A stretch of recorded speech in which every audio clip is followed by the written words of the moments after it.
Jailer ਸਾਹਿਬ ਸਤਿ ਸ੍ਰੀ ਅਕਾਲ ਜੀ। ਸਤਿ ਸ਼੍ਰੀ ਅਕਾਲ ਗਿੱਲ ਸਾਹਿਬ ਜੀ ਸਤਿ ਸ੍ਰੀ ਅਕਾਲ ਜੀ। ਜਿੰਨੇ ਵੀ तमाम ਸਾਡੇ ਦੋਸਤ ਮਿੱਤਰ ਭੈਣ ਭਰਾ ਸਾਨੂੰ ਵੇਖ ਰਹੇ ਨੇ, ਸਾਡੇ ਵੱਲੋਂ ਗੱਜ-ਵੱਜ ਕੇ ਪਿਆਰ ਭਰੀ ਸਤਿ ਸ੍ਰੀ ਅਕਾਲ ਪ੍ਰਵਾਨ ਕਰੋ। ਮੈਂ ਕੁਲਵੰਤ ਸਿੰਘ ਗਿੱਲ ਔਰ ਮੇਰੇ ਨਾਲ ਮੇਰੇ ਸੀਨੀਅਰ ਸਾਥੀ ਪੱਤਰਕਾਰ ਨਿਰੰਜਨ ਸਿੰਘ ਜੀ ਲਹਿਲ ਹਾਜ਼ਰ ਹੋ ਚੁੱਕੇ ਨੇ। ਸਾਡੇ ਦੋਹਾਂ ਵੱਲੋਂ ਪਿਆਰ ਭਰੀ ਸਤਿ ਸ੍ਰੀ ਅਕਾਲ ਇੱਕ ਵਾਰੀ ਫੇਰ। ਸੋ ਜ਼ਿੰਦਗੀ ਦੇ ਵਿੱਚ ਦੋਸਤੋ ਅਸੀਂ ਹਰ ਰੋਜ਼ ਕੋਈ ਨਾ ਕੋਈ ਮਸਾਲਾ ਲੈ ਕੇ ਆਉਂਦੇ ਆ। ਹਰ ਰੋਜ਼ ਅਸੀਂ ਸਰਕਾਰਾਂ ਨੂੰ ਜਗਾਉਣ ਦੀ ਕੋਸ਼ਿਸ਼ ਕਰਦੇ ਹਾਂ। ਹਰ ਰੋਜ਼ ਜਿਹਨੂੰ ਕਹਿ ਸਕਦੇ ਹਾਂ, ਕਦੇ ਕਿਸੇ ਐਮਐਲਏ ਦੀ ਗੱਲ ਕਰਦੇ ਹਾਂ, ਕਦੇ ਕਿਸੇ ਦੀ ਗੱਲ ਕਰਦੇ ਹਾਂ। ਹਾਲਾਂਕਿ ਪੰਜਾਬ ਸਰਕਾਰ ਤੁਹਾਨੂੰ ਪਤਾ ਹੀ ਹੈ ਬੜਾ ਥੋੜ੍ਹਾ ਸਮਾਂ ਹੋਇਆ ਸੱਤਾ ਸੰਭਾਲੇ ਨੂੰ, ਪਰ ਪੰਜਾਬ ਦੇ ਵਿੱਚ ਜਿਵੇਂ ਜਿਵੇਂ ਸਮਾਂ ਅੱਗੇ ਵੱਧਦਾ ਜਾ ਰਿਹਾ ਉਵੇਂ ਉਵੇਂ ਪੰਜਾਬ ਸਰਕਾਰ ਦੀਆਂ ਮੁਸੀਬਤਾਂ 'ਚ ਕਿਤੇ ਨਾ ਕਿਤੇ ਵਾਧਾ ਹੋ ਰਿਹਾ। ਉਹਦਾ ਕਾਰਨ ਕੀ ਹੈ? ਕਿਉਂਕਿ ਜਨਰਲ ਵਰਗ ਵਾਸਤੇ ਜਿਹੜਾ ਬਿਜਲੀ ਦਾ ਇੱਕ ਰੇੜਕਾ ਪਾਤਾ ਵੀ ਜੇ 600 ਤੋਂ ਵੱਧ ਇੱਕ ਯੂਨਿਟ ਵੀ ਹੋ ਗਿਆ ਤਾਂ ਜਨਰਲ ਜਿਹੜੇ ਲੋਕ ਨੇ, ਜਿਹੜੇ ਕਿ ਵਧੀਆ ਲੋਕ ਨੇ, ਉਹਨਾਂ ਨੂੰ ਪੂਰਾ ਬਿੱਲ ਪੇ ਕਰਨਾ ਪਊਗਾ। ਸੋ ਕਿਤੇ ਨਾ ਕਿਤੇ ਜਨਰਲ ਜਿਹੜੇ ਲੋਕ ਨੇ, ਜਨਰਲ ਕੈਟਾਗਰੀ ਦੇ ਲੋਕ ਨੇ, ਉਹ ਸੜਕਾਂ 'ਤੇ ਉਤਰਦੇ ਹੋਏ ਨਜ਼ਰ ਆ ਰਹੇ ਨੇ। ਅੰਮ੍ਰਿਤਸਰ ਹੋ ਗਿਆ, ਤਰਨਤਾਰਨ ਹੋ ਗਿਆ, ਸੰਗਰੂਰ ਹੋ ਗਿਆ, ਬਰਨਾਲਾ, ਨਾਭਾ, ਧੂਰੀ, ਜਿੱਥੇ ਜਿੱਥੇ ਵੀ ਸਾਡੇ ਪੱਤਰਕਾਰ ਹੈਗੇ ਨੇ, ਉੱਦਾਂ ਨੇ ਲੋਕਾਂ ਦੇ ਨਾਲ ਗੱਲਬਾਤ ਕੀਤੀ ਕਿ ਇਹ ਜਿਹੜੇ ਇਹ ਪਾੜਾ ਪਾਇਆ ਪੰਜਾਬ ਸਰਕਾਰ ਨੇ, ਇਹਦਾ ਕਾਰਨ ਕੀ ਹੈ। ਹੁਣ ਜਨਰਲ ਵਰਗ ਐਮਐਲਏ ਨੂੰ ਫੋਨ ਕਰ ਰਿਹਾ ਹੈ ਪਰ ਐਮਐਲਏ ਫੋਨ ਨਹੀਂ ਚੱਕ ਰਹੇ। ਵੈਸੇ ਤਾਂ ਤੁਸੀਂ ਕਿਸੇ ਵੀ ਐਮਐਲਏ ਨੂੰ ਲਹਿਲ ਸਾਹਿਬ ਫੋਨ ਕਰ ਲਓ, ਤੁਹਾਡਾ ਐਮਐਲਏ ਕੋਈ ਫੋਨ ਚੱਕੇਗਾ ਨਹੀਂ। ਪਤਾ ਨਹੀਂ ਕੀ ਗੱਲ ਹੈ, ਪਤਾ ਨਹੀਂ ਐਮਐਲਏ ਨੂੰ ਸਹੁੰ ਖਵਾਈ ਹੋਈ ਹੈ ਗੁਟਕਾ ਸਾਹਿਬ ਤੇ ਹੱਥ ਰੱਖ ਕੇ ਵੀ ਤੁਸੀਂ ਕਿਸੇ ਪੱਤਰਕਾਰ ਦਾ, ਤੁਸੀਂ ਕਿਸੇ ਬੰਦੇ ਦਾ ਫੋਨ ਹੀ ਨਹੀਂ ਚੱਕਣਾ। ਔਰ ਜੇ ਫੋਨ ਚੱਕਦੇ ਵੀ ਤਾਂ ਚੇਲੇ ਚਪਾਟੇ ਚੱਕਦੇ ਨੇ ਔਰ ਮੁੜ ਕੇ ਉਹ ਐਮਐਲਏ ਨਾਲ ਗੱਲ ਹੀ ਨਹੀਂ ਕਰਾਉਂਦੇ। ਇੱਕ ਵੀਡੀਓ, ਇੱਕ ਆਡੀਓ ਬੜਾ ਵਾਇਰਲ ਹੋ ਰਿਹਾ। ਇੱਕ ਅੰਮ੍ਰਿਤਸਰ ਦੇ ਇਲਾਕੇ ਦਾ ਬੰਦਾ ਜਨਰਲ ਕੈਟਾਗਰੀ ਦਾ, ਜਿਹਨੇ ਕਿ ਅਮਨ ਅਰੋੜਾ ਨੂੰ ਫੋਨ ਮਿਲਾਇਆ ਜੀ, ਔਰ ਅੱਗੋਂ ਅਮਨ ਅਰੋੜਾ ਦਾ ਕੋਈ ਸੈਕਟਰੀ, ਕੋਈ ਪੀਏ, ਕੋਈ ਸਹਿਯੋਗੀ ਫੋਨ ਚੱਕਦਾ ਤਾਂ ਉਧਰੋਂ ਉਹ ਬੜੀ ਗੰਦੀ ਸ਼ਬਦਾਵਲੀ ਯੂਜ਼ ਕਰ ਰਿਹਾ ਹੈ ਵੀ ਕੀ ਗੱਲ, ਜਿਹੜੀਆਂ 92 ਸੀਟਾਂ ਮਿਲੀਆਂ ਸੀ ਇਹ ਕੱਲੀਆਂ ਐਸਸੀ, ਬੀਸੀ ਤੇ ਰਿਜ਼ਰਵ ਕੈਟਾਗਰੀ ਵਾਲੇ ਨੇ ਮਿਲੀਆਂ ਦਵਾਈਆਂ ਸੀ, ਜਨਰਲ ਕੈਟਾਗਰੀ ਵਾਲੇ ਨਾਲ ਨਹੀਂ ਚੱਲੇ। ਫਿਰ ਜਨਰਲ ਕੈਟਾਗਰੀ ਵਾਲੇ ਨਾਲ ਮਤਰੇਈ ਮਾਂ ਵਾਲਾ ਸਲੂਕ ਕਿਉਂ ਕੀਤਾ ਜਾ ਰਿਹਾ? ਬਹੁਤ ਵੱਡਾ ਸਵਾਲ ਹੈ। ਕਈ ਥਾਵਾਂ ਤੇ ਲੋਕ ਭੁੱਖ ਹੜਤਾਲ ਤੇ ਬਹਿ ਗਏ। ਸੋ ਕਹਿਣ ਦਾ ਮਤਲਬ ਮੇਰਾ ਇਹ ਹੈ ਕਿ ਸਰਕਾਰ ਦੇ ਲਈ ਮੁਸੀਬਤਾਂ ਵੱਧਦੀਆਂ ਜਾ ਰਹੀਆਂ ਨੇ ਔਰ ਦੂਜੇ ਪਾਸੇ ਵਿਰੋਧੀ ਧਿਰਾਂ ਨਾਲ ਇਹ ਗੱਲ ਕਹਿਣੀ ਹੈ ਲਹਿਲ ਸਾਹਿਬ ਜੀ ਵੀ ਸਰਕਾਰ ਨੂੰ ਮੁਫਤ ਬਿਜਲੀ ਨਹੀਂ ਸੀ ਦੇਣੀ ਚਾਹੀਦੀ। ਬਿਲਕੁਲ, ਸਰਕਾਰ ਨੂੰ ਸਸਤੀ ਬਿਜਲੀ ਦੇਣੀ ਚਾਹੀਦੀ ਸੀ ਤਾਂ ਜੋ ਸਾਰੇ ਜਿੰਨੇ ਪੰਜਾਬ ਦੇ ਵਸਿੰਦੇ ਨੇ ਉਹ ਵਧੀਆ ਸੁੱਖ ਮਾਣ ਸਕਦੇ। ਐਟਲੀਸਟ ਇੱਕ ਪਾਸੇ ਉਹਨਾਂ ਨੂੰ ਕਟੌਤੀ ਮਿਲਦੀ ਵੀ ਚਲੋ ਯਾਰ ਜਿਹੜਾ 15,000 20,000 ਬਿੱਲ ਆਉਂਦਾ ਉਹ ਬਿੱਲ 5,000 6,000 ਆਉਣ ਲੱਗ ਗਿਆ, ਜਿਹਦੇ ਨਾਲ ਸਰਕਾਰ ਵੀ ਚੱਲਦੀ ਰਹਿੰਦੀ ਔਰ ਸਰਕਾਰਾਂ ਨੂੰ ਰੈਵਨਿਊ ਵੀ ਹਰ ਵਰਗ ਤੋਂ ਆਉਂਦਾ ਰਹਿੰਦਾ। ਪਰ ਜਿਹੜਾ ਇਹ SC, BC, reserve category, general category ਜਿਹੜਾ ਪਾੜਾ ਪੰਜਾਬ ਸਰਕਾਰ ਨੇ ਖੜਾ ਕਰਤਾ, ਇਹ ਹੁਣ ਪੰਜਾਬ ਸਰਕਾਰ ਵਾਸਤੇ, ਭਗਵੰਤ ਮਾਨ ਦੀ ਸਰਕਾਰ ਵਾਸਤੇ ਕਿਤੇ ਨਾ ਕਿਤੇ ਜੀ ਦਾ ਜੰਜਾਲ ਬਣਦਾ ਨਜ਼ਰ। ਲਾਲ ਸਾਹਿਬ ਤੁਸੀਂ ਕੀ ਕਹਿਣਾ ਚਾਹੁੰਦੇ ਹੋ? ਗਿੱਲ ਸਾਹਿਬ, ਜਿਸ ਇਸ਼ੂ ਤੇ ਤੁਸੀਂ ਗੱਲ ਕਰ ਰਹੇ ਹੋ ਨਾ, ਬਿਜਲੀ ਦੇ ਯੂਨਿਟਾਂ ਦੀ ਮਾਫੀ ਦੀ ਜੀ, ਵੈਸੇ ਤਾਂ ਸਰਕਾਰਾਂ ਜਿਹੜੀਆਂ ਵਿਰੋਧੀ ਜਿਹੜੀਆਂ ਹੈਗੀਆਂ ਨੇ, ਚਾਹੇ ਉਹ ਕਾਂਗਰਸੀ ਹੈ ਚਾਹੇ ਅਕਾਲੀ ਆ, ਇਹਨਾਂ ਨੂੰ ਤਾਂ ਖੈਰ ਬੋਲਣ ਦੀ ਮੇਰਾ ਖਿਆਲ ਵੀ ਗੱਲ ਨਹੀਂ ਹੋਣੀ ਚਾਹੀਦੀ। ਲੋੜ ਨਹੀਂ ਹੈ ਇਹਨਾਂ ਨੂੰ, ਕਿਉਂਕਿ ਇਹਨਾਂ ਦੇ ਰਾਜ ਦੇ ਅੰਦਰੋਂ ਹੀ ਇਹ ਕੰਮ ਸ਼ੁਰੂ ਹੋਇਆ। ਇਹਨਾਂ ਨੇ ਆਪਣੀਆਂ ਵੋਟਾਂ ਪੱਕੀਆਂ ਕਰਨ ਲਈ ਹਰ ਸਰਕਾਰ ਨੇ ਕੋਈ ਨਾ ਕੋਈ ਜਿਹੜੀ ਰਿਆਤ ਜਿਹੜੀ ਉਹ ਦਿੱਤੀ ਸੀ ਤੇ ਅਸੀਂ ਇਹ ਸੋਚਿਆ ਸੀ ਵੀ ਜਿਹੜੀ ਨਵੀਂ ਸਰਕਾਰ ਆਊਗਾ, ਨਵਾਂ ਬਦਲ ਆਊਗਾ, ਉਹ ਕੋਈ ਨਵੀਂ ਚੀਜ਼ ਲੈ ਕੇ ਆਊਗਾ। ਪਰ ਇਹ ਵੀ ਜਿਹੜੀ ਆਮ ਆਦਮੀ ਪਾਰਟੀ ਦੀ ਸਰਕਾਰ ਹੈ, ਇਹਨਾਂ ਨੇ ਵੀ ਵੋਟਾਂ ਪੱਕੀਆਂ ਕਰਨ ਵਾਲੀ ਜਿਹੜੀ ਗੱਲ ਹੈ ਉਸੇ ਆਧਾਰ ਤੇ ਹੀ ਕੰਮ ਜਿਹੜਾ ਸ਼ੁਰੂ ਕਰਤਾ। ਜਦੋਂ ਕਿ ਪਤਾ ਹੈ ਕਿ ਪੰਜਾਬ ਦੇ ਬਿਜਲੀ ਬੋਰਡ ਦੀ ਹਾਲਤ ਜਿਹੜੀ ਹੈ ਉਹ ਆਰਥਿਕ ਪੱਧਰ ਤੇ ਬਹੁਤ ਨੀਵੇਂ ਪੱਧਰ ਤੇ ਹੈ, ਬਹੁਤ ਜਿਹੜੀ ਨਿੱਘਰ ਚੁੱਕੀ ਹੈ, ਬਹੁਤ ਵੱਡੇ ਕਰਜ਼ੇ ਥੱਲੇ ਬਿਜਲੀ ਬੋਰਡ ਚਲੇ ਗਿਆ। ਸੋ ਉੱਥੇ ਰਿਆਤ ਦੇਣੀ ਬਣਦੀ ਨਹੀਂ ਸੀ। ਤਾਂ ਜੇ ਰਿਆਤ ਦਿੱਤੀ ਵੀ ਸੀ ਤੇ ਇਹਦੇ 'ਚ ਪਾਰਸ਼ਲਟੀ ਨਹੀਂ ਹੋਣੀ ਚਾਹੀਦੀ ਜੀ। ਜੇ 600 ਯੂਨਿਟ ਦੀ ਗੱਲ ਕੀਤੀ, ਅਸੀਂ ਤਾਂ ਪਹਿਲੇ ਦਿਨ ਗੱਲ ਕਹੀ ਸੀ ਵੀ ਦਿੱਲੀ ਮਾਡਲ ਦੀ ਜਦੋਂ ਗੱਲ ਕਰਦੇ, ਦਿੱਲੀ ਦੇ ਅੰਦਰ ਵੀ ਇਸੇ ਤਰ੍ਹਾਂ ਦਾ ਰੂਲ ਬਣਾਇਆ ਹੋਇਆ, ਹਰ ਇੱਕ ਲਈ ਬਣਾ ਦਿੱਤਾ ਸੀ ਉਹਨਾਂ ਨੇ ਇਹ ਕੀਤਾ ਸੀ ਵੀ 300 ਯੂਨਿਟ ਬਿਜਲੀ ਜਿਹੜੀ ਆ ਸਾਰੇ ਵਰਗਾਂ ਨੂੰ ਮਾਫ ਹੈ। ਪਰ ਜੇ ਅਗਰ 300 ਯੂਨਿਟ ਤੋਂ 1 ਯੂਨਿਟ ਵੀ ਵੱਧ ਜਾਂਦਾ ਤੇ ਉਹ 301 ਦਾ ਜਿਹੜਾ ਬਿੱਲ ਹੈ ਉਹ ਪੂਰੀ ਦਾ ਪੂਰਾ ਬਿੱਲ ਆਏਗਾ, ਉਹ 'ਚ ਰਿਆਤ ਨਹੀਂ ਕੋਈ ਹੋਏਗੀ। ਤੇ ਅਸੀਂ ਉਹਦਾ ਵੀ ਵਿਰੋਧ ਕੀਤਾ ਸੀ ਵੀ ਇਹ ਗੱਲ ਗਲਤ ਹੈ। ਜੇ ਤੁਸੀਂ ਕਹਿੰਦੇ ਹੋ ਰਿਆਤ ਦਿੰਦੇ ਹੋ ਤਾਂ ਪੂਰੀ ਦੀ ਪੂਰੀ ਰਿਆਤ ਦਿਓ ਤੇ ਰਿਆਤ ਤੋਂ ਬਾਅਦ ਜਿਹੜਾ ਉਹ ਬਿੱਲ ਲਵੇ। ਪਰ ਪੰਜਾਬ ਸਰਕਾਰ ਨੇ ਜਾਂ ਭਗਵੰਤ ਮਾਨ ਨੇ ਅੱਗੇ ਕਦਮ ਹੋਰ ਵਧਾ ਦਿੱਤਾ, ਉਹ ਵਧਾ ਦਿੱਤਾ ਵੀ 600 ਯੂਨਿਟ 2 ਮਹੀਨੇ ਦੀ ਦੇਣ ਦੇ ਬਾਵਜੂਦ, ਕਿਉਂਕਿ 6 ਮਹੀਨੇ ਦਾ ਜਿਹੜਾ ਬਿੱਲ ਆਉਂਦਾ ਨਾ, ਜਿਹੜਾ 2 ਮਹੀਨੇ ਦਾ, ਮੈਂ ਕਲੀਅਰ ਕਰਦੇ ਹਾਂ ਵੀ ਜਿਹੜਾ ਵੀ 7 ਕਿਲੋਵਾਟ ਤੋਂ ਲੋਡ ਵੱਧਦਾ ਜਿਹਦਾ, ਇਹ ਨੋਟ ਕਰਿਓ, ਪਹਿਲਾਂ 10 ਕਿਲੋਵਾਟ ਦੀ ਸਾਡੀ ਜਿਹੜੀ ਆ ਉਹ ਐਵਰੇਜ ਹੁੰਦੀ ਸੀ, ਅੱਜ ਕੱਲ੍ਹ 7 ਕਿਲੋਵਾਟ ਤੋਂ ਬਾਅਦ 3 ਫੇਸ ਮੀਟਰ ਜਿਹੜੀ ਸਟਾਰਟ ਹੁੰਦਾ, ਉਦੋਂ ਉੱਥੋਂ ਤੱਕ ਜਿਹੜਾ ਬਿੱਲ ਆ 2 ਮਹੀਨੇ ਦਾ ਆਉਂਦਾ, ਔਰ ਜਿਹੜੀ ਦੂਜੇ 7 ਕਿਲੋਵਾਟ ਤੋਂ ਉੱਪਰ ਜਿਹਦੀ ਕਨੈਕਸ਼ਨ ਨੇ, ਜਿਹਦਾ ਲੋਡ ਵੱਧ ਹੈ, ਉਹਨੂੰ 1 ਮਹੀਨੇ ਬਾਅਦ ਬਿੱਲ ਆਉਂਦਾ।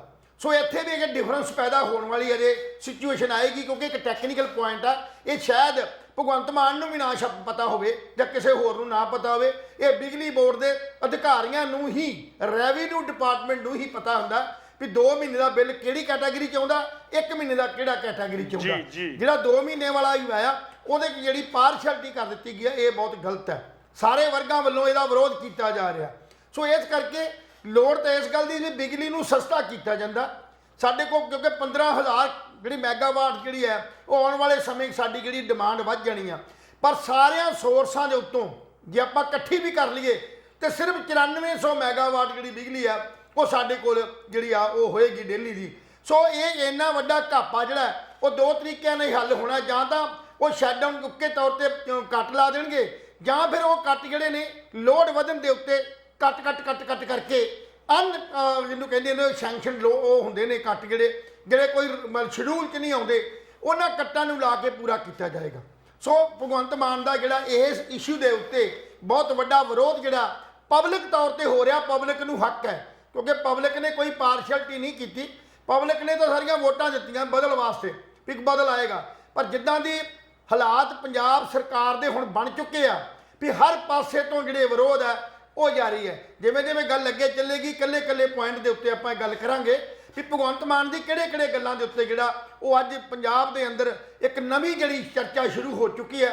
ਸੋ ਇਹ ਚਰਚਾ 'ਚ ਨਾ ਪੈਂਦਿਆਂ ਹੋਇਆਂ ਭਗਵੰਤ ਮਾਨ ਨੂੰ ਹਰ ਚੀਜ਼ ਜਿਹੜੀ ਆ ਉਹ ਨਾਪ ਤੋਲ ਕੇ ਕਰਨੀ ਚਾਹੀਦੀ ਸੀ, ਤਾਂ ਹੀ ਜਿਹੜਾ ਸੀ ਉਹ ਕੀਤੇ ਵਾਅਦੇ ਵੀ ਪੂਰੇ ਹੋ ਜਾਣੇ ਸੀ ਤੇ ਸਰਕਾਰ ਵੀ ਸਥਿਰ ਰਹਿਣ ਦੀ ਜਿਹੜੀ ਆ ਉਹ ਗੱਲ ਜਿਹੜੀ ਆ ਉਹ ਨਿਬੜਨੀ ਸੀ।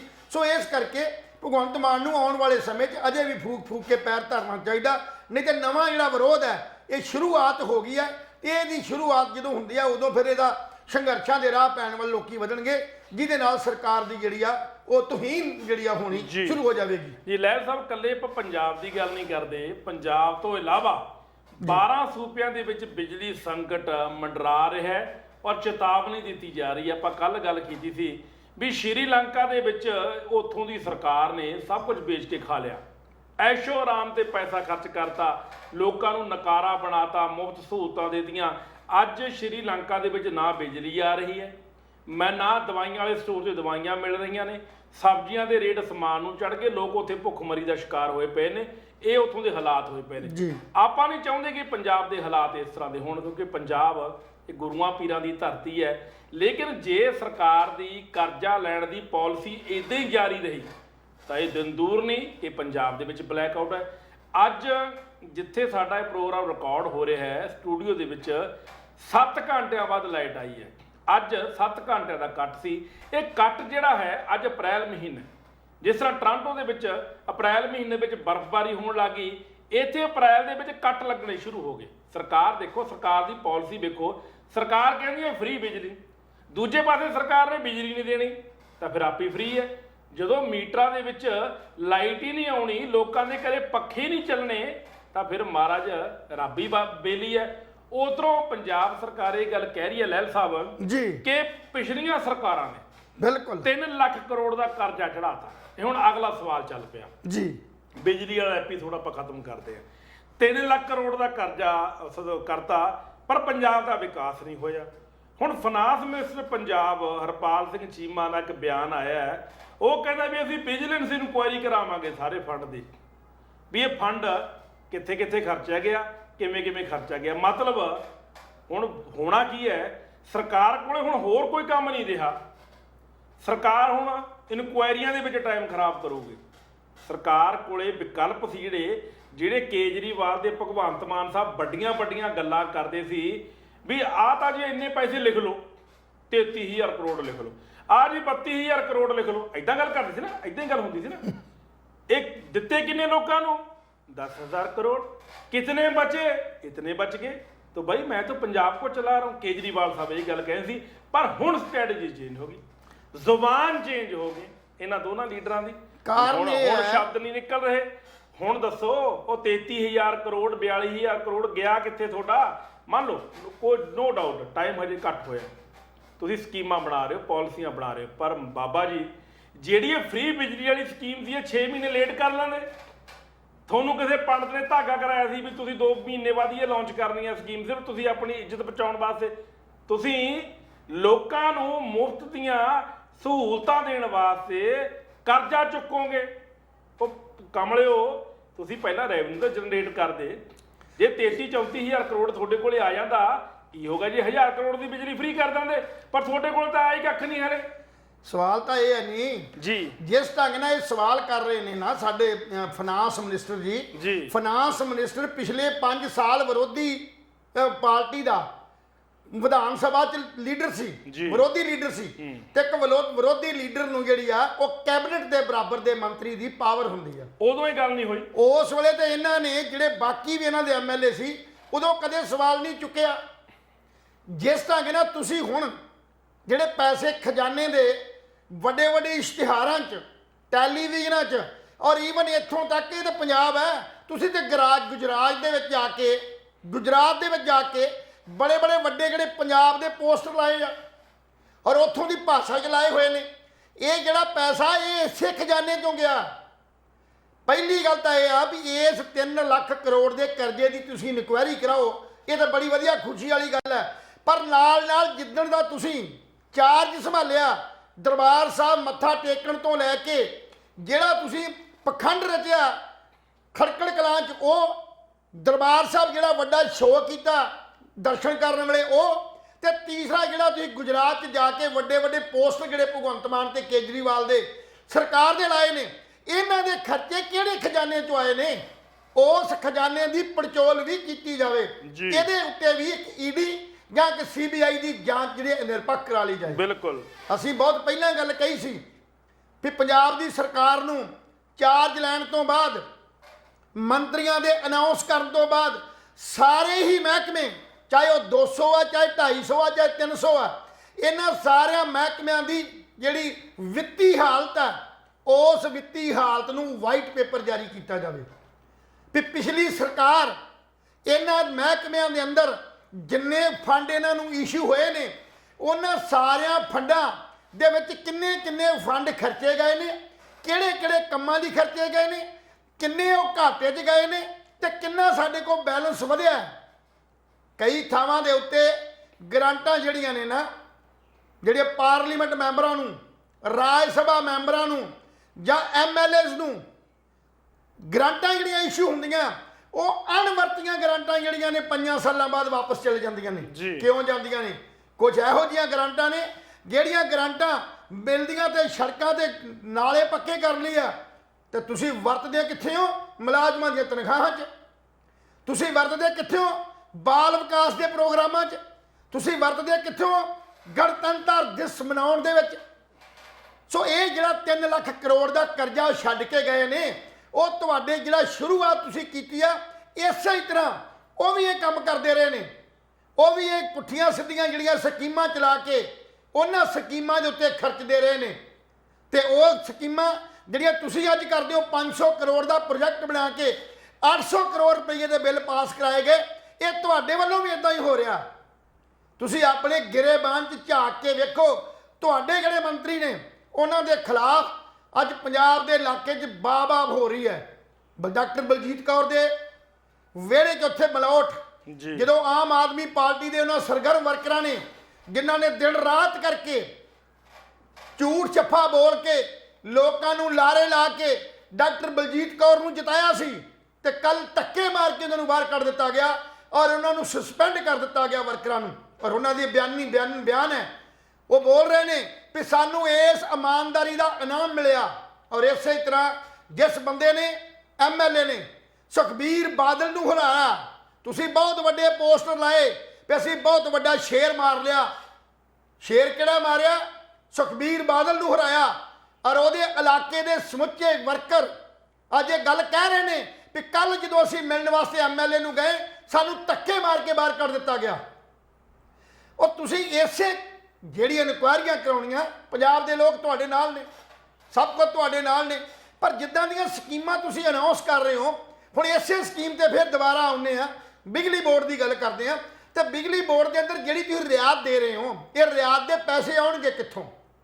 ਸਵਾਲ ਇਸ ਗੱਲ ਦਾ ਵੀ 13,700 ਕਰੋੜ ਰੁਪਈਆ ਕਿਹੜੇ ਉਸ ਮਤਲਬ ਸੋਰਸਸ ਤੋਂ ਤੁਸੀਂ ਲੈ ਕੇ ਆਓਗੇ ਜਿਹੜੇ ਦਿਓਗੇ?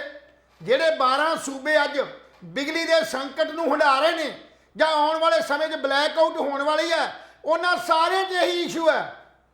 ਤੁਹਾਡੀ ਨਕਲ ਮਾਰ ਕੇ ਤੁਸੀਂ ਜਿਸ ਦਿਨ ਹਿਮਾਚਲ 'ਚ ਗਏ ਹੋ ਨਾ, ਹਿਮਾਚਲ 'ਚ ਕੋਈ ਮਾਫੀ ਨਹੀਂ ਸੀ ਬਿਜਲੀ ਦੀ। ਤੁਹਾਡੀ ਇਸ ਗੱਲ ਦੇ ਨਾਲ ਉੱਥੇ 125 ਯੂਨਿਟ ਮਾਫ ਕਰ ਦਿੱਤੇ ਗਏ ਜੀ, ਪ੍ਰਪੋਜ਼ਲ ਦੇ ਦਿੱਤੀ ਗਈ। ਸੋ ਜੇ ਪੰਜਾਬ ਦੀ ਧਰਤੀ ਨੂੰ ਤੁਸੀਂ ਬਚਾਉਣਾ ਤੇ ਇਦਾਂ ਦੀਆਂ ਜਿਹੜੀਆਂ ਸਕੀਮਾਂ ਤੁਸੀਂ ਮੁਫਤ ਦੇ ਰਹੇ ਹੋ, ਜੇ ਤੁਸੀਂ ਬਿਜਲੀ ਨਹੀਂ ਆਊਗੀ 24 ਘੰਟੇ ਬਿਜਲੀ ਦੇਣ ਦੀ ਬਜਾਏ ਤੁਸੀਂ 8 ਘੰਟੇ ਬਿਜਲੀ ਦਿਓਗੇ, ਜਿਨ੍ਹਾਂ ਨੂੰ 8 ਘੰਟੇ ਦੇਣੀ ਉਹਨੂੰ 1 ਘੰਟਾ ਦਿਓਗੇ। ਅਣਐਲਾਨੇ ਕੱਟ ਜਿਹੜੇ ਲਾ ਕੇ ਤੁਸੀਂ ਇਹਨੂੰ ਪੂਰੀਆਂ ਕਰਨ ਦੀ ਕੋਸ਼ਿਸ਼ ਕਰੋਗੇ। ਸੋ ਇਸ ਕਰਕੇ ਜੇ ਬੱਸਾਂ 'ਚ ਤੇਲ ਹੀ ਨਹੀਂ ਹੋਊ ਤੇ ਲੋਕੀ ਮੁਫਤ ਬੱਸਾਂ ਦੀ ਸਰਵਿਸ ਕਿੱਥੇ ਲੈ ਲੈਣਗੇ? ਜੇ ਰੋਡਵੇਜ਼ ਦੀ ਬੱਸ ਟੁੱਟ ਭੱਜ ਗਈ, ਉਹਦੀ ਰਿਪੇਅਰ ਵਾਸਤੇ ਤੁਹਾਡੇ ਕੋਲ ਪੈਸੇ ਹੀ ਨਹੀਂ, ਮੁਲਾਜ਼ਮ ਨੂੰ ਤਨਖਾਹ ਦੇਣ ਵਾਸਤੇ ਪੈਸੇ ਹੀ ਨਹੀਂ, ਤੇ ਉਹ ਬੱਸਾਂ ਚੱਲਣਗੀਆਂ ਕਿੱਦਾਂ? ਕਰੀ ਜਾਓ ਸਾਰਿਆਂ ਨੂੰ ਮੁਫਤ ਜੀ। ਤਾਂ ਫਿਰ ਇਹੀ ਹਾਲ ਮੁਕਤ ਖੋਰਾਂ ਦਾ ਹੁੰਦਾ ਜਿਹੜਾ ਅੱਜ ਸਾਡੇ ਗਵਾਂਢੀ 2 ਸੂਬਿਆਂ ਦਾ 2 ਦੇਸ਼ਾਂ ਦਾ ਹੋ ਰਿਹਾ।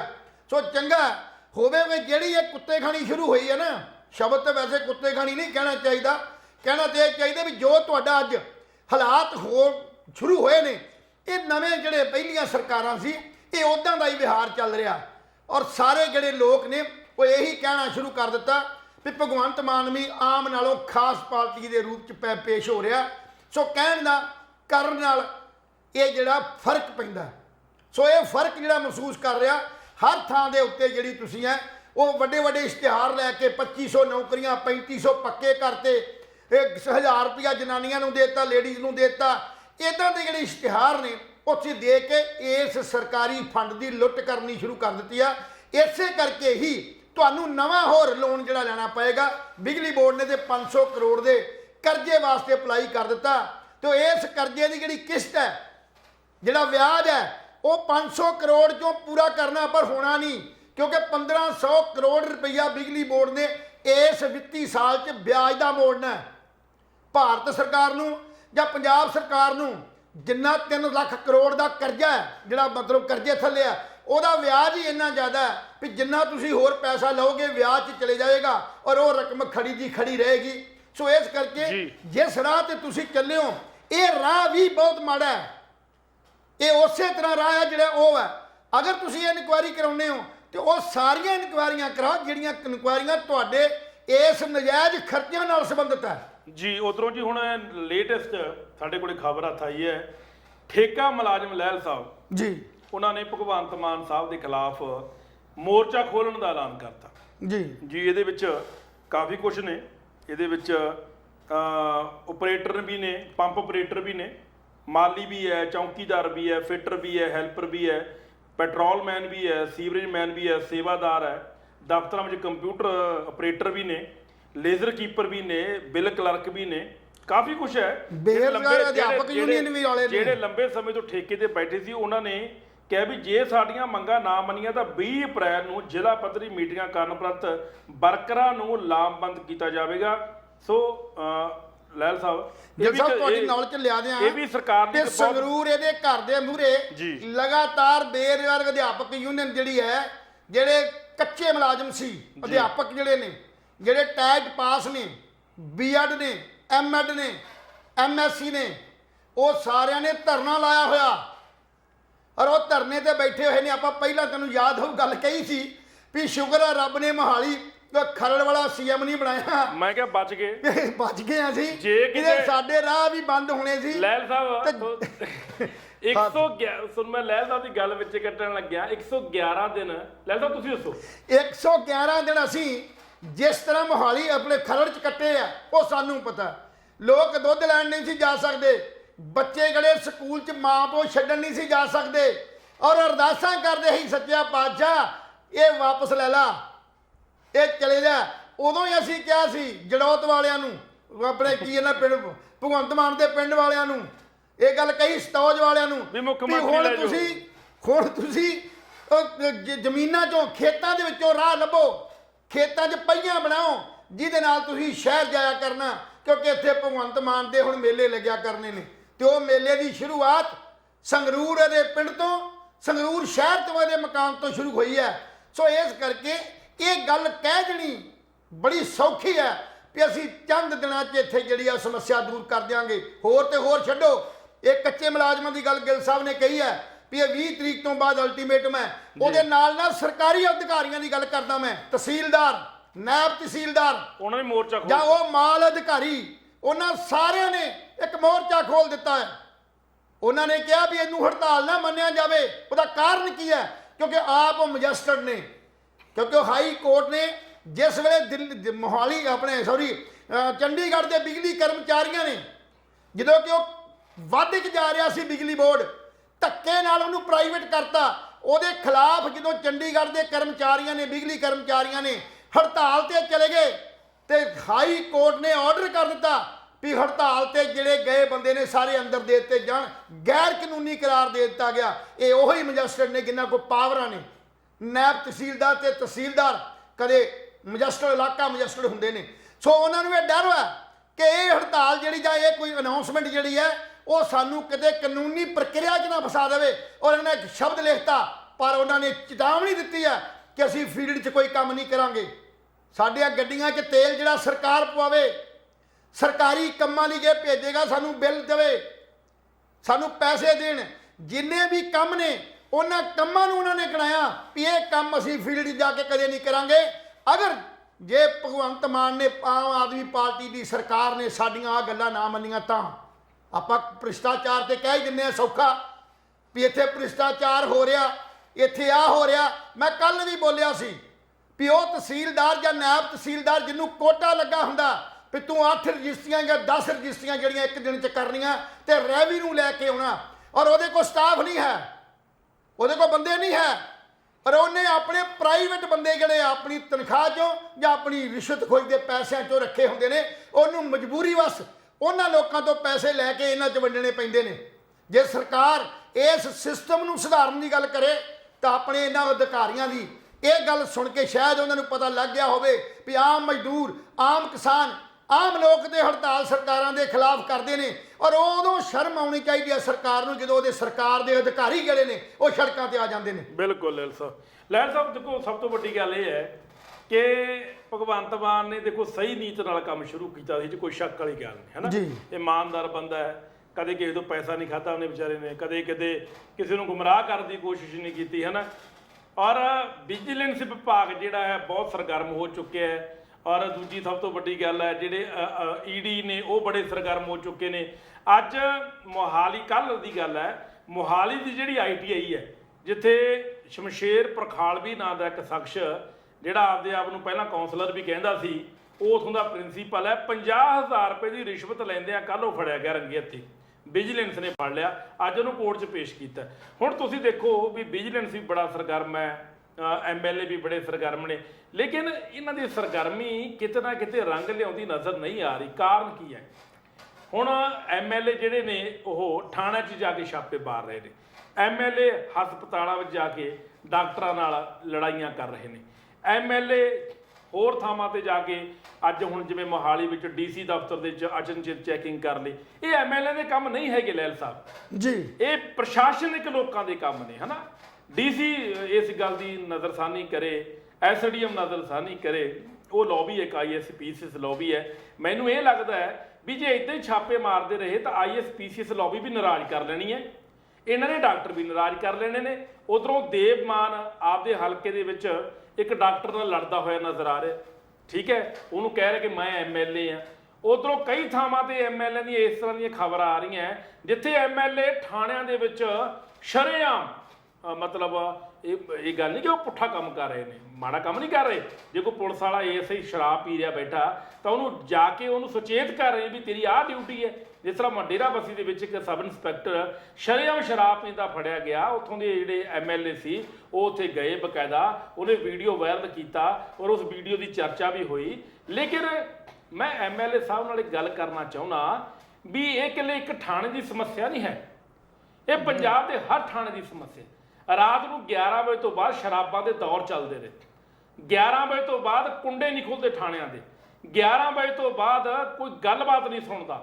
11 ਵਜੇ ਤੋਂ ਬਾਅਦ ਕੋਈ ਧੀ ਭੈਣ ਥਾਣੇ ਨਹੀਂ ਜਾ ਸਕਦੀ ਆਪਦੀ ਕੰਪਲੇਂਟ ਲੈ ਕੇ। ਇਸ ਕਰਕੇ ਜਿੰਨਾ ਚਿਰ ਇਸ ਮਾਹੌਲ ਨੂੰ ਫਰੈਂਡਲੀ ਨਹੀਂ ਬਣਾਇਆ ਜਾਊਗਾ, ਜਿੰਨਾ ਚਿਰ ਲੋਕ ਇਹ ਕਹਿਣਗੇ ਵੀ ਥਾਣੇ ਚੱਲੇ ਆ ਔਰ ਇੱਥੋਂ ਮੈਨੂੰ ਇਨਸਾਫ ਮਿਲਣਾ ਹੈ, ਉਹਨਾਂ ਚਿਰ ਜਸਟਿਸ ਨਹੀਂ ਮਿਲ ਸਕਦੀ। ਅੱਜ ਵੀ ਟਿਲ ਡੇਟ ਇਹ ਇਲਜ਼ਾਮ ਲੱਗ ਰਹੇ ਨੇ ਕਿ ਐਮਐਲਏ ਬੰਦਾ ਛੜਾ ਕੇ ਲੈ ਗਿਆ, ਅਸੀਂ ਤਸਕਰਾਂ ਬਾਰੇ ਸ਼ਿਕਾਇਤ ਕੀਤੀ ਸੀ, ਐਮਐਲਏ ਦਾ ਫੋਨ ਆ ਗਿਆ, ਇਹ ਛੱਡ ਕੇ ਲੈ ਗਏ। ਕੁਛ ਐਮਐਲਏ ਜਿਹੜੇ ਆਮ ਆਦਮੀ ਪਾਰਟੀ ਦੇ ਵਰਕਰ ਨੇ ਉਹ ਕਹਿੰਦੇ ਨੇ ਵੀ ਸਾਡੇ ਤਾਂ ਐਮਐਲਏ ਦੀ ਚੱਲਦੀ ਨਹੀਂ, ਇੱਥੇ ਤਾਂ ਚੱਲਦੀ ਹੈ ਅਕਾਲੀ ਦਲ ਦੇ ਸਾਬਕਾ ਵਿਧਾਇਕਾਂ ਦੀ ਹੈ ਜਾਂ ਕਾਂਗਰਸ ਦੇ ਸਾਬਕਾ ਵਿਧਾਇਕਾਂ ਦੀ ਚੱਲਦੀ ਹੈ। ਸੋ ਕਹਿਣ ਦਾ ਮਤਲਬ ਮੇਰਾ ਇਹ ਲਹਿਲ ਸਾਹਿਬ ਵੀ ਪੰਜਾਬ ਦੇ ਵਿੱਚ ਜਿਹੜੀ ਸਥਿਤੀ ਆ ਹੁਣ ਕੱਲ ਦੀ, ਜੇ ਆਪਾਂ ਅੱਜ ਦੀ ਅਖਬਾਰ ਦੇਖੀਏ ਆਪਾਂ, ਬਿਲਕੁਲ ਜੀ ਬਿਲਕੁਲ, ਨਵਾਂ ਸ਼ਹਿਰ CIA ਸਟਾਫ ਤੇ ਬੰਬ ਸੁੱਟਣ ਵਾਲੇ ਗਿਰੋਹ ਦਾ ਪਰਦਾਫਾਸ਼, ਦੇਖ ਲਓ ਇਹ ਵੀ ਖਬਰ ਹੈ। ਠੀਕ ਹੈ, ਰੂਪਨਗਰ ਦੀ ਭਾਖੜਾ ਨਹਿਰ 'ਚ ਇੱਕ ਕਾਰ ਨੂੰ ਟੱਕਰ ਮਾਰਤੀ ਬੱਸ ਨੇ, 2 ਬੱਚਿਆਂ ਸਮੇਤ 5 ਮਰ ਗਏ। ਠੀਕ ਹੈ, ਅਜਨਾਲਾ ਨੇੜੇ ਪਟਾਸ਼ ਪਾ ਕੇ ਪਟਾਕੇ ਚਲਾ ਰਹੀ ਸੀ ਕਿ ਵਾਲੀਬਾਲ ਦੇ ਖੇਡ ਮੇਲੇ ਵਿੱਚ, ਉੱਥੇ ਬੱਚੇ ਦੀ ਮੌਤ ਹੋ ਗਈ। ਗਿੱਲ ਸਾਹਿਬ ਗੱਲ ਇਹ ਹੈ, ਕਹਿਣ ਦਾ ਮਤਲਬ ਇਹ ਹੈ ਵੀ ਪੰਜਾਬ ਕੋਈ ਸੁਧਾਰ ਵਾਲੇ ਪਾਸੇ ਨਹੀਂ ਜਾ ਰਿਹਾ, ਨਿਘਾਰ ਵਾਲੇ ਪਾਸੇ ਜਾ ਰਿਹਾ। ਕਿਉਂਕਿ ਪੰਜਾਬ ਦੇ ਅੰਦਰ ਕੀ ਲੈਂਡ ਆਰਡਰ ਦੀ ਸਥਿਤੀ ਹੈ ਨਾ ਜੀ, ਉਹ ਜਿਵੇਂ ਤੇ ਤਿਵੇਂ ਹੀ ਹੈ। ਉਹ ਪਹਿਲਾਂ ਨਾਲੋਂ ਸਗੋਂ ਮਾੜੀ ਹੋਈ ਹੈ, ਕੋਈ ਚੰਗੀ ਨਹੀਂ ਹੋਈ। ਕਿਉਂਕਿ ਅੱਜ ਦੀ ਅਖਬਾਰ 'ਚ ਇਹ ਵੀ ਇੱਕ ਬਿਆਨ ਹੈ ਵੀ 3 ਵਾਰ IPS ਅਫਸਰਾਂ ਦੀਆਂ ਜਿਹੜੀਆਂ ਬਦਲੀਆਂ ਨੇ ਉਹ ਕੀਤੀਆਂ ਗਈਆਂ। ਕਾਰਨ ਇੱਕ ਬਦਲੀ ਦਾ ਇੱਕ ਵਾਰ ਕੀਤੀ, ਫਿਰ ਉਹਨਾਂ ਜਗ੍ਹਾ ਦੂਜਿਆਂ ਨੂੰ ਜਗ੍ਹਾ ਲਾਤਾ, ਔਰ 3 ਵਾਰ ਕਦੇ SSP ਜਿਹੜੇ ਨੇ ਉਹ ਇੱਕ ਥਾਂ ਟਿਕਣ ਨਹੀਂ ਦਿੱਤੇ ਗਏ, ਆਸੇ-ਪਾਸੇ ਕਰ ਦਿੱਤੇ ਗਏ। ਇੱਦਾਂ ਦਾ ਜਿਹੜਾ ਬਖਲਾਟ ਹੈ ਉਹ ਸਰਕਾਰੀ ਕਰਮਚਾਰੀਆਂ 'ਚ, ਸਰਕਾਰੀ ਅਧਿਕਾਰੀਆਂ 'ਚ ਇਹ ਪਾ ਦੇਣਾ, ਇਹ ਕੋਈ ਚੰਗੀ ਗੱਲ ਨਹੀਂ ਹੈ, ਇਹ ਕੋਈ ਅਥੈਂਟਿਕ ਗੱਲ ਨਹੀਂ ਹੈ। ਇਵੇਂ ਲੱਗਦਾ ਜਿਵੇਂ ਭਗਵੰਤ ਮਾਨ ਦੀ ਸਰਕਾਰ ਨੂੰ ਆਪਣੇ ਇਹਨਾਂ ਅਧਿਕਾਰੀਆਂ 'ਤੇ ਯਕੀਨ ਨਹੀਂ ਰਿਹਾ। ਸਹੀ ਅਸਲ 'ਚ ਗੱਲ ਹੈ, ਕਿਉਂਕਿ ਟਰਾਂਸਫਰਾਂ ਤਾਂ ਹੀ ਹੁੰਦੀਆਂ ਜਦੋਂ ਜਾਂ ਤਾਂ ਉਹਦਾ ਟਾਈਮ ਪੀਰੀਅਡ ਪੂਰਾ ਹੋਇਆ ਹੋਵੇ, ਤੇ ਜੇ ਟਾਈਮ ਪੀਰੀਅਡ ਪੂਰਾ ਨਹੀਂ ਤਾਂ ਫਿਰ ਵਿਚਲੇ ਵਿਚਾਲੇ ਜਿਹੜੀਆਂ ਟਰਾਂਸਫਰਾਂ ਜਦੋਂ ਹੁੰਦੀਆਂ ਨਾ ਉਦੋਂ ਬਖਲਾਟ ਹੁੰਦੀ ਆ, ਉਦੋਂ ਉਹਨਾਂ ਅਧਿਕਾਰੀਆਂ 'ਤੇ ਵਿਸ਼ਵਾਸ ਨਹੀਂ ਰਿਹਾ ਜਾਂਦਾ। ਸੋ ਇਸ ਕਰਕੇ ਜਿਹੜੇ ਇਹ ਸਾਰੇ MLA ਕੇ ਸਾਰੇ ਕੋਈ ਨੇ, ਇਹਨਾਂ ਦੇ ਕੰਮ ਕਰਨ ਦਾ ਤਰੀਕਾ ਗਲਤ ਹੈ। ਤਰੀਕਾ ਇੱਦਾਂ ਨਹੀਂ, ਇੱਦਾਂ ਸੁਧਾਰ ਕਦੇ ਨਹੀਂ ਹੋ ਸਕਦਾ। ਕਿਉਂਕਿ ਸਭ ਤੋਂ ਪਹਿਲਾਂ ਤਾਂ ਤੁਹਾਨੂੰ ਆਪ ਜਿਹੜਾ ਹੈ ਉਹ ਸਿਆਣੇ ਹੋਣਾ ਪਊਗਾ। ਤੁਹਾਡੇ ਆਪਣੇ MLA ਕੇ ਤੁਹਾਡੇ ਆਪਣੇ ਅਧਿਕਾਰੀ ਜਿਹੜੇ ਨੇ ਉਹ ਇਹੋ ਜਿਹੇ ਥਾਵਾਂ ਦੇ ਉੱਤੇ ਇਨਵੋਲਵ ਨੇ ਜਿੱਥੇ ਜੇ ਮਾਈਨਿੰਗ ਦੀ ਵੀ ਗੱਲ ਕਰਦੇ ਆ ਤਾਂ ਮਾਈਨਿੰਗ 'ਚ ਵੀ ਇਹਨਾਂ ਦੇ ਹੱਥ ਆ। ਸਾਡੇ ਰੋਪੜ ਦੇ ਨਾਲ ਜਿਹੜਾ ਰੋਪੜ ਤੋਂ MLA ਹੈ ਚੱਡਾ, ਦਿਨੇਸ਼ ਚੱਡਾ ਜੀ, ਸ਼ਾਇਦ ਜਿਹਦੇ ਕੋਈ ਰਿਸ਼ਤੇਦਾਰ ਆ ਕਹਿੰਦੇ ਰਾਘਵ ਚੱਡੇ ਦਾ, ਜਿਹਨੂੰ ਸੀਟ ਦਿੱਤੀ ਗਈ ਸੀ, ਉਹ ਕਹਿੰਦੇ ਨੇ ਮੈਂ ਜਦੋਂ ਰੋਪੜ ਗਿਆ ਤੇ ਇਸ ਗੱਲ ਦੀ ਜੋ ਜ਼ਿਕਰ ਕੀਤਾ, ਉਹ ਕਹਿੰਦੇ ਮਾਈਨਿੰਗ ਪਹਿਲਾਂ ਵੀ ਹੁੰਦੀ ਸੀ, ਚੰਨੀ ਦੇ ਭਰਾ ਚੰਨੀ ਦੇ ਭਤੀਜੇ ਜੇ ਸਾਰੇ ਕਰਦੇ ਸੀ। ਉਸ ਵੇਲੇ ਦਿਨੇਸ਼ ਚੱਡਾ ਜਿਹੜਾ ਸ਼ਿਕਾਇਤਾਂ ਕਰਦਾ ਸੀ, ਕਿਉਂਕਿ ਉਸ ਵੇਲੇ ਦੇ ਕੋਲ ਟਿੱਪਰ 2 ਸੀ, ਪਰ ਜਿਸ ਵੇਲੇ MLA ਬਣਿਆ ਉਹਦੇ 6 ਟਿੱਪਰ ਹੋ ਗਏ, 6 ਹੋਣੀਆਂ 4 ਹੁਣ, ਉਹ ਹੁਣ ਸਿੱਧੇ ਤੌਰ ਤੇ ਮਾਈਨਿੰਗ ਉਹ ਕਰਨ ਲੱਗ ਗਿਆ। ਜੇ ਦੂਜਿਆਂ ਦੀ ਗੱਲ ਕਰਦੇ ਆ, ਟਰੱਕ ਯੂਨੀਅਨ ਦੀ ਗੱਲ ਕੱਲ ਕੀਤੀ ਸੀ, ਸ਼ਰੇਆਮ ਸਧਾਣਾ ਜਿਹੜਾ ਹੈ ਉਹ ਬਲਜਿੰਦਰ ਕੌਰ ਦੇ ਉੱਤੇ ਜਿਹੜੀ ਹੈਗੀ ਆ ਉਹ ਇਲਜ਼ਾਮ ਲਾ ਰਿਹਾ, 2 MLA ਹੋਰ ਨੇ ਉਹਨਾਂ ਤੇ ਇਲਜ਼ਾਮ ਲਾ ਰਿਹਾ। ਸੋ ਕਹਿਣ ਦਾ ਭਾਵ ਵਰਕਿੰਗ 'ਚ ਕੋਈ ਫਰਕ ਨਹੀਂ ਪਿਆ। ਵਰਕਿੰਗ ਉੱਦਾਂ ਦੀ ਹੈ, ਜਦ ਤੱਕ ਆਪਣੀ ਵਰਕਿੰਗ 'ਚ ਤੇ ਨਿਖਾਰ ਨਹੀਂ ਲਿਆਉਂਦੇ, ਸਪਸ਼ਟਤਾ ਨਹੀਂ ਲਿਆਉਂਦੇ, ਤਦ ਤੱਕ ਇੱਦਾਂ ਦਾ ਹੀ ਆ। ਜਦੋਂ ਚੋਣਾਂ ਹੋਣੀਆਂ ਸੀ ਤੇ ਸਾਰੇ MLA ਗੱਲ ਕਹਿੰਦੇ ਸੀ ਵੀ ਸਾਡੇ ਦਰਵਾਜ਼ੇ ਸਦਾ ਲਈ ਖੁੱਲੇ ਆ। ਸਾਡੇ ਇੱਥੇ ਪਿਛਲੇ ਸਮੇਂ 'ਚ ਕੰਵਰ ਸੰਧੂ MLA ਸੀ, 5 ਸਾਲ ਕੰਵਰ ਸੰਧੂ ਕਦੇ ਵੀ ਕਿਸੇ ਨੂੰ ਨਹੀਂ ਮਿਲਿਆ, ਕਿਸੇ ਨੂੰ ਨਹੀਂ ਮਿਲਿਆ। ਉਸ ਵੇਲੇ ਵੀ ਇਸੇ ਇਲਾਕੇ ਦਾ MLA ਸੀ ਪਰ ਨਹੀਂ ਮਿਲਿਆ। ਹਵਾ ਸੀ ਤੇ ਜਿਹੜੀ ਗਗਨਮਾਨ ਜਿੱਤ ਗਈ, ਆਮ ਤੋਂ ਜਿੱਤੀ। ਪਰ ਜੇ ਲੋਕਾਂ ਦੀ ਪਹੁੰਚ ਤੁਸੀਂ ਹੈ ਹੀ ਨਹੀਂ, ਮੇਰੇ ਨੇ ਆਪਣੇ ਵੀ ਘਟਨਾ ਘਟੀ ਆਈ ਸੀ ਵੀ ਇੱਕ MLA ਕੋ ਗਏ ਔਰ MLA ਸਾਨੂੰ ਸੁਣ ਕੇ ਰਾਜੀ ਨਹੀਂ, ਗੱਲ ਕਰਕੇ ਰਾਜੀ ਨਹੀਂ, ਉਹ ਕਹਿੰਦਾ ਮੈਂ ਬਿਜ਼ੀ ਹਾਂ। ਜੇ ਸਾਰੇ ਹੀ ਤੁਸੀਂ ਬਿਜ਼ੀ ਹੋ ਤੇ ਉਹ ਦਿਨ ਯਾਦ ਕਰੋ ਜਿਹੜੇ ਪਿਛਲੇ 3 ਮਹੀਨੇ ਗੁਜ਼ਰੇ ਜਦੋਂ ਤੁਸੀਂ ਘਰਾਂ ਕੇ ਧੱਕੇ ਖਾਂਦੇ ਫਿਰਦੇ ਸੀ।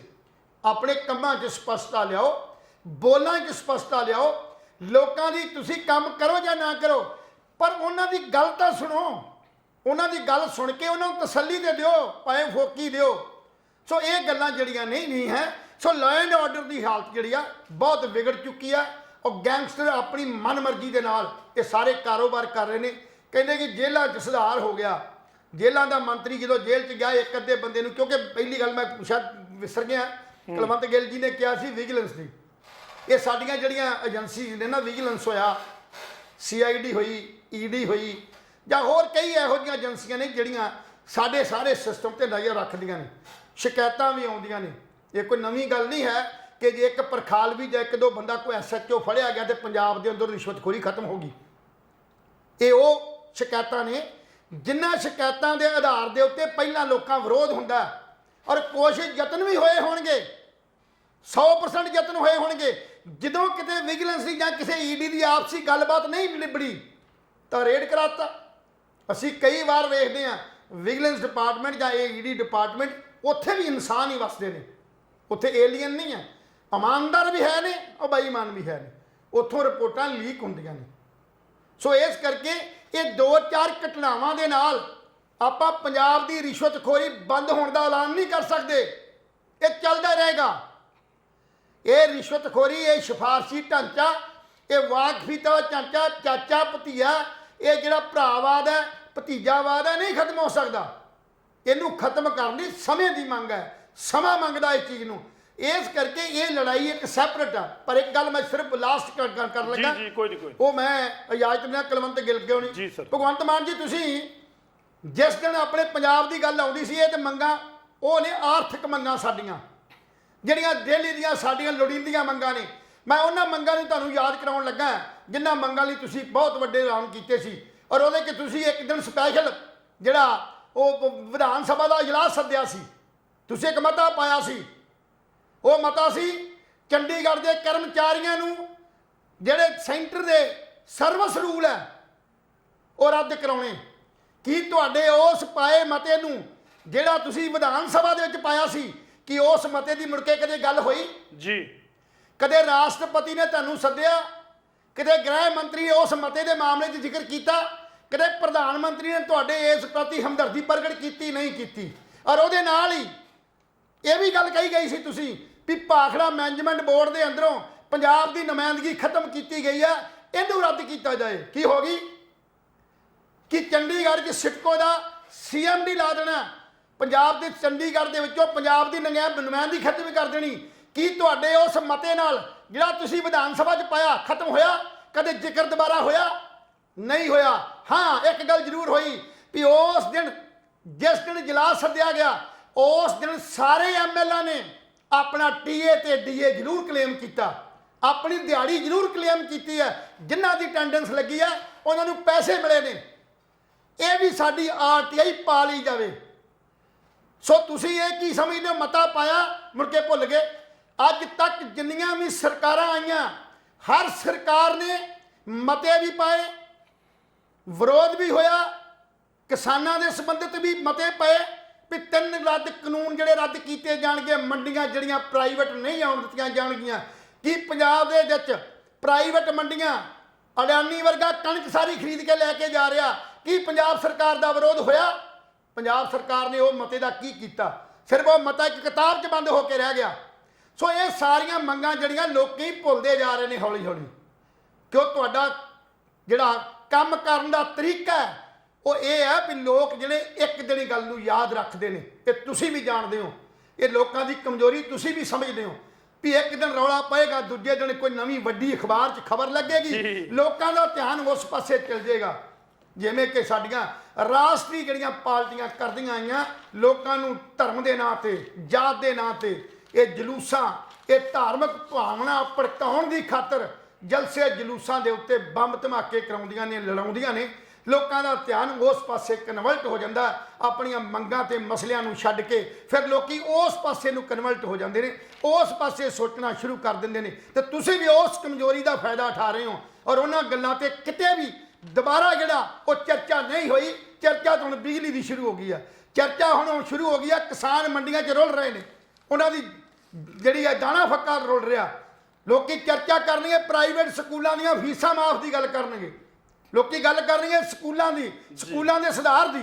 ਔਰ ਸੁਧਾਰ ਹੀ ਜੇ ਕਰਨਾ ਤੇ ਪੰਜਾਬ ਦੇ ਅੰਦਰ ਅਨੇਕਾਂ ਹੀ ਸਰਕਾਰੀ ਤੇ ਪ੍ਰਾਇਮਰੀ ਸਕੂਲ ਨੇ, ਉਹਨਾਂ ਦੀ ਦੁਰਦਸ਼ਾ ਜਾ ਕੇ ਵੇਖੋ। ਦਿੱਲੀ ਨਾ ਜਾਓ ਤੁਸੀਂ, ਇਹ ਪੈਸਾ ਜਿਹੜਾ ਬਿਨਾਂ ਕਿਸੇ ਕਾਰਨ ਇਸ਼ਤਿਹਾਰਾਂ ਤੇ, ਆਪਣੇ ਪ੍ਰਚਾਰ ਤੇ ਜਾਂ ਬਾਹਰਲਿਆਂ ਸੂਬਿਆਂ 'ਚ ਜਾ ਕੇ ਆਪਣੇ ਖਜ਼ਾਨੇ ਨੂੰ ਨਾ ਲਟਾਓ, ਕਿਉਂਕਿ ਇਹ ਪੈਸਾ ਜਿਹੜਾ ਨਾ ਇਹ ਸਾਡੀਆਂ ਤਨਖਾਹਾਂ 'ਚੋਂ, ਸਾਡੇ ਖੂਨ 'ਚੋਂ ਟੈਕਸਾਂ ਦੇ ਰੂਪ 'ਚ ਅਸੀਂ ਸਰਕਾਰ ਨੂੰ ਦਿੱਤਾ, ਤੇ ਸਾਡਾ ਹੱਕ ਬਣਦਾ ਬੁਨਿਆਦੀ ਸਹੂਲਤਾਂ ਤਾਥੋਂ ਲੈਣੀਆਂ। ਵੈਸੇ ਤੇ ਇਹਦੀ ਮੰਗ ਹੀ ਨਹੀਂ ਕਰਨੀ ਚਾਹੀਦੀ ਸਾਨੂੰ, ਕਿਉਂਕਿ ਇਹਦੇ ਸਾਡੇ ਸੰਵਿਧਾਨ 'ਚ ਹੈ, ਸਾਡੇ ਕਾਨੂੰਨਾਂ 'ਚ ਹੈ, ਸਾਡਾ ਰਾਈਟ ਹੈ ਵੀ ਬੁਨਿਆਦੀ ਸਹੂਲਤਾਂ ਸਰਕਾਰ ਨੇ ਦੇਣੀਆਂ ਹੀ ਦੇਣੀਆਂ, ਲੋੜੀਂਦੀਆਂ ਸਹੂਲਤਾਂ ਦੇਣੀਆਂ ਹੀ ਦੇਣੀਆਂ, ਮਨੁੱਖੀ ਅਧਿਕਾਰਾਂ ਦੀ ਰਾਖੀ ਸਰਕਾਰ ਨੇ ਕਰਨੀ ਆ। ਪਰ ਇੱਥੇ ਤੇ ਸਾਡੀ ਆਵਾਜ਼ ਬੰਦ ਕਰ ਲਈ, ਮਨੁੱਖੀ ਅਧਿਕਾਰਾਂ ਦੀ ਆਵਾਜ਼ ਬੰਦ ਕਰ ਲਈ। ਤੁਸੀਂ ਲਾਠੀਆਂ ਤੇ ਹੁਣ ਜੇਲ੍ਹਾਂ ਦੀ ਗੱਲ ਤੁਹਾਡੇ ਤੋਂ ਸ਼ੁਰੂ ਹੋ ਹੀ ਜਾਣੀ ਹੈ, ਕਿਉਂਕਿ ਸਾਰਾ ਜਿਹੜਾ ਪੰਜਾਬ ਦਾ ਜਿਹੜਾ ਕਰਮਚਾਰੀ ਹੈ, ਮਜ਼ਦੂਰ ਹੈ, ਮੁਲਾਜ਼ਮ ਹੈ, ਕਿਸਾਨ ਹੈ, ਜਦੋਂ ਉਹਨਾਂ ਦੀਆਂ ਮੰਗਾਂ ਤੁਹਾਡੇ ਐਮਐਲਏ ਨੇ ਜਾਂ ਤੁਹਾਡੇ ਇਸ ਕੈਬਨਿਟ ਦੇ ਕੋਈ ਧਿਆਨ ਨਾ ਦਿੱਤਾ ਤਾਂ ਉਸ ਵੇਲੇ ਬਗਾਵਤ ਜਿਹੜੀ ਆ ਸ਼ੁਰੂ ਹੋ ਜਾਏਗੀ। ਸੋ ਇਸ ਕਰਕੇ ਚੰਗਾ ਹੋਵੇ ਇਹ ਇਨਕੁਆਇਰੀਆਂ ਦੇ ਨਾਲ ਬਾਕੀ ਚੀਜ਼ਾਂ ਦਾ ਵੀ ਧਿਆਨ ਰੱਖ ਕੇ ਜਿਹੜੇ ਅਨਾਉਂਸਮੈਂਟ ਕੀਤੀਆਂ ਜਾਣ। ਮੁਕਤਖੋਰ ਨਾ ਪੰਜਾਬ ਨੂੰ ਬਣਾਓ, ਅਸੀਂ ਬਾਰ-ਬਾਰ ਬੇਨਤੀ ਕਰਦੇ ਹਾਂ। ਸਸਤਾ ਕਰੋ, ਤੇਲ ਸਸਤਾ ਕਰੋ, GST ਘਟਾਓ, ਇਸ ਤੇਲ ਤੇ ਪੈਟਰੋਲ ਨੂੰ GST 'ਚ ਸ਼ਾਮਲ ਕਰਨ ਵਾਸਤੇ ਯਤਨ ਕਰੋ। ਸ਼ਰਾਬ ਮਾਫੀਆ ਦਾ ਜਿਹੜਾ ਤੁਸੀਂ ਕਿਹਾ ਕਿ ਅਸੀਂ 1-2 ਦਿਨ ਦੇ ਅੰਦਰ ਇੱਕ ਕਾਰਪੋਰੇਸ਼ਨ ਬਣਾਵਾਂਗੇ, ਤੁਸੀਂ 3 ਮਹੀਨਾ ਅੱਗੇ ਹੋਰ ਐਕਸਟੈਂਡ ਕਰ ਦਿੱਤਾ ਤਾਂ ਕਿ 1900 ਕੁਛ ਰੁਪਏ ਕਰੋੜ ਜਿਹੜਾ ਰੁਪਈਆ ਤੁਹਾਨੂੰ ਤੁਹਾਡੇ ਖਜ਼ਾਨੇ 'ਚ ਆ ਰਿਹਾ। ਸੋ ਇਹ ਲਾਲਚ ਮਤ ਕਰੋ। ਸੋ ਚੰਗਾ ਹੋਵੇ ਇਹ ਮਾਈਨਿੰਗ, ਇਹ ਜਿੱਥੋਂ ਵੀ ਤੁਹਾਨੂੰ ਕਲੈਕਸ਼ਨ ਆਉਂਦੀ ਹੈ। ਕੱਲ੍ਹ ਵੀ ਇੱਕ ਗੱਲ ਕਹੀ ਸੀ, ਅਗਰ ਤੁਸੀਂ ਰੈਵਨਿਊ ਬਣਾਉਣਾ ਚਾਹੁੰਦੇ ਹੋ, ਭਰਨਾ ਚਾਹੁੰਦੇ ਹੋ ਖਜ਼ਾਨਾ, ਤਾਂ ਤੁਸੀਂ ਮਾਲ ਡਿਪਾਰਟਮੈਂਟ ਦੀ ਹਰ ਉਹ ਪ੍ਰਾਪਰਟੀ ਜਿਹੜੀ ਉਸ ਮਹਿਕਮੇ 'ਚ ਰਜਿਸਟਰਡ ਹੁੰਦੀ ਹੈ ਉਸ ਦੀ ਇਨਵੈਸਟੀਗੇਸ਼ਨ ਕਰਾਓ ਵੀ ਕੋਈ ਵੀ ਜ਼ਿਮੀਂਦਾਰ, ਕੋਈ ਵੀ ਰੀਅਲ ਸਟੇਟ ਦਾ ਬੰਦਾ, ਕੋਈ ਵੀ ਪਲਾਟ ਖਰੀਦਦਾ, ਕੋਈ ਵੀ ਵੇਚਦਾ, ਤਾਂ ਜਿੰਨੀ ਮਾਰਕੀਟ ਵੈਲਿਊ ਹੈ ਉਹਦੇ ਮੁਤਾਬਕ ਉਹਦੀ ਰਜਿਸਟਰੀ ਹੋਵੇ ਔਰ ਉਹਦੇ ਜਿਹੜੇ ਪੈਸੇ ਨੇ 8%, 7%, 6% ਜਾਂ 5% ਉਹ ਸਾਰੇ ਦੇ ਸਾਰੇ ਪੈਸੇ ਖਜ਼ਾਨੇ 'ਚ ਜਮ੍ਹਾਂ ਹੋਣ। ਪਰ ਇੱਥੇ ਤੇ 100 ਰੁਪਏ ਦੀ ਚੀਜ਼ ਨੂੰ ਜਿਹੜਾ ਉਹ 5 ਰੁਪਏ ਦੀ ਚੀਜ਼ 'ਚ ਰਜਿਸਟਰਡ ਕੀਤਾ ਜਾਂਦਾ। ਇਹ ਗੱਲਾਂ ਬੜੀਆਂ ਧਿਆਨਯੋਗ ਨੇ। ਇਹਨਾਂ ਦੇ ਉੱਤੇ ਜਿਹੜੀ ਸਰਕਾਰ ਜਦ ਤੱਕ ਨਜ਼ਰ ਨਹੀਂ ਰੱਖਦੀ ਤਦ ਤੱਕ ਸਾਡਾ ਖਜ਼ਾਨਾ ਜਿਹੜਾ ਭਰਿਆ ਨਹੀਂ ਜਾ ਸਕਦਾ। ਵਾਧੂ ਟੈਕਸ ਲਾਉਣ ਦੀ ਲੋੜ ਨਹੀਂ ਹੈ। ਕੋਸ਼ਿਸ਼ ਤੁਸੀਂ ਕਰੋਗੇ ਕਿ ਮਹਿੰਗਾਈ ਘਟਾਉਣ ਲਈ, ਹੋਰ ਕੰਮਾਂ ਕਰਨ ਵਾਸਤੇ, ਇਹ ਕਰਜ਼ੇ ਦੀ ਕਿਸ਼ਤ ਲਾਉਣ ਵਾਸਤੇ ਮਹਿੰਗਾਈ ਜਿਹੜੀ ਆ ਵਧਾਉਣ ਦੀ ਕੋਸ਼ਿਸ਼ ਕਰੋਗੇ ਤੁਸੀਂ ਯਤਨ ਕਰੋਗੇ ਵਧਾਉਣ ਦਾ, ਇਹ ਮੇਰਾ ਦਾਵਾ। ਪਰ ਜੇ ਤੁਸੀਂ ਇਸ ਗੱਲ ਦੀ ਲੋਕਾਂ ਦੀ ਇਹ ਡਿਮਾਂਡ, ਇਹ ਮੰਗ, ਇਹ ਲੋਕਾਂ ਦੇ ਚਿਹਰਿਆਂ ਤੋਂ ਪੜ੍ਹ ਲਓਗੇ ਤੇ ਗਰੀਬ ਵਿਚਾਰਾ ਪਹਿਲਾਂ ਹੀ ਗਰੀਬ ਹੋ ਰਿਹਾ। ਇਸ ਗਰੀਬੀ ਦੀ ਮਹਿੰਗਾਈ ਨੂੰ ਘਟਾਉਣ ਦੀ ਕੋਸ਼ਿਸ਼ ਕਰੋ। ਜੀ ਬਿਲਕੁਲ ਜੀ। ਉਧਰੋਂ ਅਮਰੀਕਾ ਤੋਂ ਕੈਨੇਡਾ ਵਿੱਚ ਨਸ਼ਾ ਤਸਕਰੀ ਕੇਸ ਵਿੱਚ ਪ੍ਰੀਤ ਗਿੱਲ ਦੋਸ਼ੀ ਹੈ ਤੇ ਸਾਥੀ ਬਰੀ ਉਹਦਾ ਕਰ ਦਿੱਤਾ ਗਿਆ। ਪਰ ਕੈਨੇਡਾ ਦੇ ਵਿੱਚ ਇੱਕ ਹੋਰ ਭਾਰਤੀ ਵਿਦਿਆਰਥਣ ਦੀ ਮੌਤ ਹੈ। ਇਹ ਜਿਹੜੀ ਹੈਗੀ ਕਾਲਜ ਵਿੱਚ ਪੜ੍ਹਦੀ ਸੀ, ਜਸਮੀਤ ਕੌਰ, ਉਮਰ 24 ਸਾਲ ਹੈ। ਘਰ ਦੇ ਅੰਦਰੋਂ ਇਹਦੀ ਲਾਸ਼ ਜਿਹੜੀ ਹੈ ਉਹ ਬਰਾਮਦ ਹੋਈ ਹੈ। ਸੋ ਮੌਤਾਂ ਦਾ ਸਿਲਸਿਲਾ ਰੁਕਣ ਦਾ ਨਾਮ ਨਹੀਂ ਲੈ ਰਹੀਆਂ।